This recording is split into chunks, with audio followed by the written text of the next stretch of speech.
Hi ಮಕ್ಕಳ, ನಾನಿವತ್ತು ನಿಮಗೆ ಸೋಮಾರಿ ಮತ್ತು ಸುಳ್ಳು ಹೇಳುವ ಕಿರಣ್ ಬಗ್ಗೆ ಒಂದು ಪುಟ್ಟ ಕತೆ ಹೇಳ್ತೀನಿ. ಶುರು ಮಾಡೋಣ. ಒಂದು ಊರಲ್ಲಿ ಲಕ್ಷ್ಮಿ ಅಮ್ಮ ಮತ್ತು ಅವಳ ಮಗ ಕಿರಣ್ ವಾಸಿಸುತ್ತಿದ್ದರು. ಕಿರಣ್ ತುಂಬ ಚುರುಕು ಮತ್ತು ಸ್ವಲ್ಪ ತುಂಟ.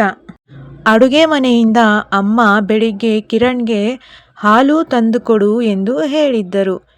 ಕಿರಣ್, ಅಮ್ಮ ಇವತ್ತು ಕಾಲು ನೋವು ಎಂದ. ಅಮ್ಮ ಅಡುಗೆ ಮಾಡುತ್ತಾ ಇನ್ನೊಂದು ಪ್ಲಾನ್ ಮಾಡಿದರು. ನೋಡು ಕಿರಣ್, ನಿನ್ನ ಸ್ನೇಹಿತ ಬಂದಿದ್ದಾನೆ ಎಂದಿದ್ದರು. ಆಗ ಕಿರಣ್ ಕ್ಷಣದಲ್ಲೇ ಎದ್ದು, ಹೌದಾ ಅಮ್ಮ, ಎಲ್ಲಿ ನನ್ನ ಸ್ನೇಹಿತ ಎಂದು ಓಡಿದ. ಅಮ್ಮ ಮುಗುಳು ನಗುತ್ತಾ, ಈಗ ಕಾಲು ನೋವು ಮಾಯವಾಯಿತಾ ಕಿರಣ್ ಎಂದು ಹೇಳಿದ್ದಳು. ಅಮ್ಮ ಮತ್ತೊಂದು ಪ್ಲಾನ್ ಮಾಡಿದ್ದಳು. ಮರುದಿನ ಬೆಳಗ್ಗೆ ತಾಯಿ ಲಕ್ಷ್ಮಿ ಮಗನಿಗೆ, ಪಕ್ಕದ ಮನೆಯ ನಿಮ್ಮ ಅತ್ತೆಗೆ ಹೋಗಿ ಕೇಕು ಕೊಟ್ಟು ಬಾ ಎಂದು ಹೇಳಿದ್ದಳು.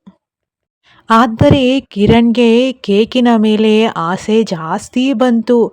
ಅವನು ದಾರಿಯಲ್ಲೇ ಕೇಕನ್ನೆಲ್ಲ ತಿಂದುಬಿಟ್ಟ.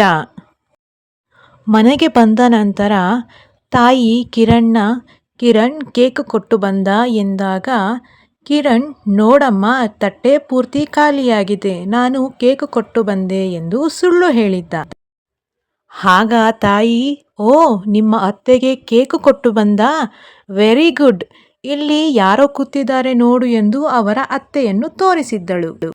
ಕಿರಣ್ ಮಾಡಿದ ತಪ್ಪಿಗೆ ಅಲ್ಲಿರುವರೆಲ್ಲ ನಕ್ಕು ಬಿಟ್ಟರು. ಹಾಗೂ ಕಿರಣ್ ಕೂಡ ಮುಗುಳು ನಕ್ಕಿದ. ನಂತರ ಅಮ್ಮ ಕಿರಣ್ಣನ್ನು ಬಳಿಗೆ ಕರೆದು ತಬ್ಬಿಕೊಂಡು, ಕಿರಣ್, ಆದರೆ ಸತ್ಯ ಹೇಳಬೇಕು ಹೊರತು ಸುಳ್ಳು ಎಂದಿಗೂ ಹೇಳಬಾರದು ಮಗನೇ ಎಂದಳು. ಸಂದೇಶ. ಧನ್ಯವಾದಗಳು.